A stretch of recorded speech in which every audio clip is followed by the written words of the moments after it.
Field note 911.911. Subject is losing hope in race once entered with resolve. Observers note tension between identity, duty, and self-preservation.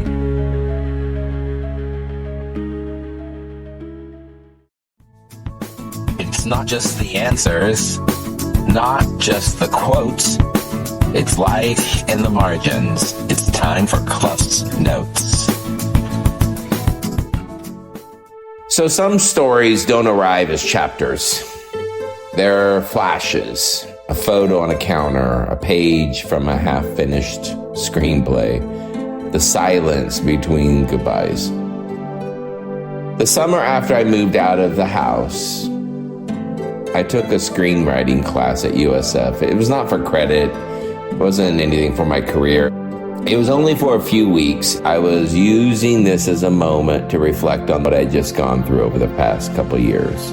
So in the next few episodes, you'll hear about that journey. And so I drafted this idea of a screenplay, and I called it Perspectives. The course was only required for us to write the first 10 pages, which apparently one page of screenplay is about 1 minute of screen time. Fun fact. I didn't know if the rest of the story was even meant to be finished, but I knew what I was doing. The story follows this man that was preparing to leave the world. Not in anger, not a spectacle, a type of mercy. He wanted to leave behind this version of himself that people could love, or that he thought they needed in order to love him. So he set the stage and he arranged all the memories, he had the light just shining on the right parts of his world.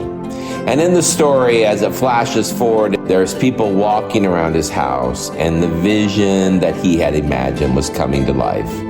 They looked at pictures, they told stories, they had memories. They reminisced over the yearbooks and the family outings. There are pictures everywhere. They spoke kindly. They remembered what joy this man brought into their world.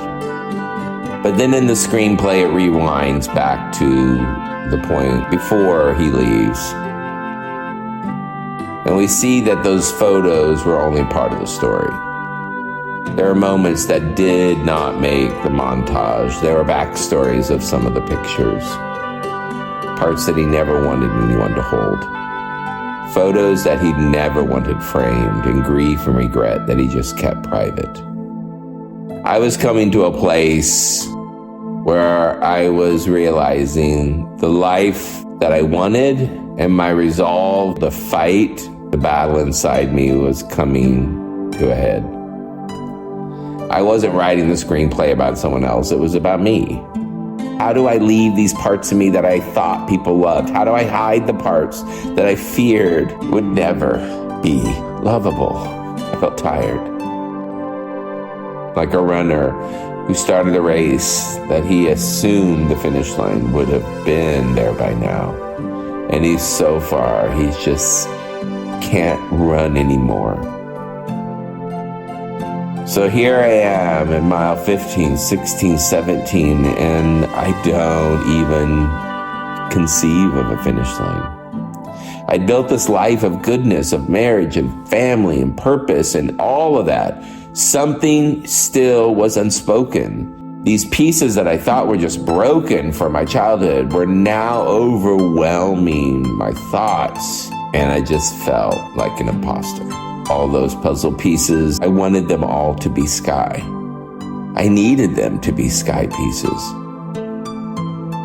These pieces that I pushed aside because I'm sure that eventually they were going to make sense. But deep down, I knew they weren't sky pieces. So I kept them in the corner, hidden. Sky's where the beauty's at, right? That's where my head was. But the truth was too complicated. It was too disappointing, too misunderstood.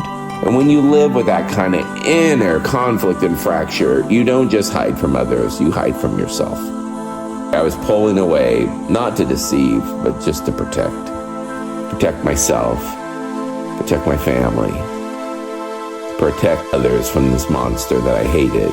So Perspectives as a screenplay was never meant to finish, but it was helping me to reflect on the ache. The ache of wishing I could control the perspectives that people had about my world. And the interesting thing is in the journey, and as I look back, I'm absolutely amazed and floored that even with perspectives I did not want people to see, I'm still loved. So here's your nudge. What perspective are you wanting others to have of you because you think that's what you have to be accepted? What might change if you let someone safe see some of that?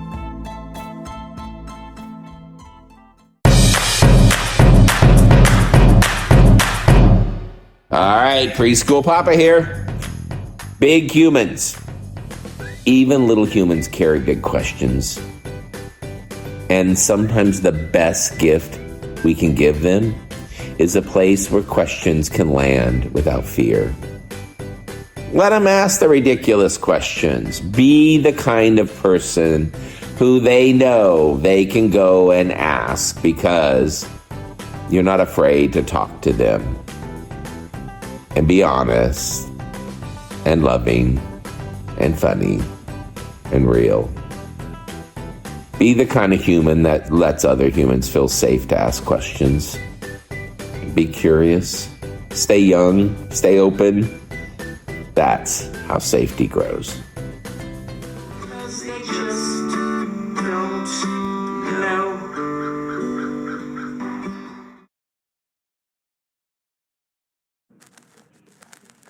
Another reel for the shelf.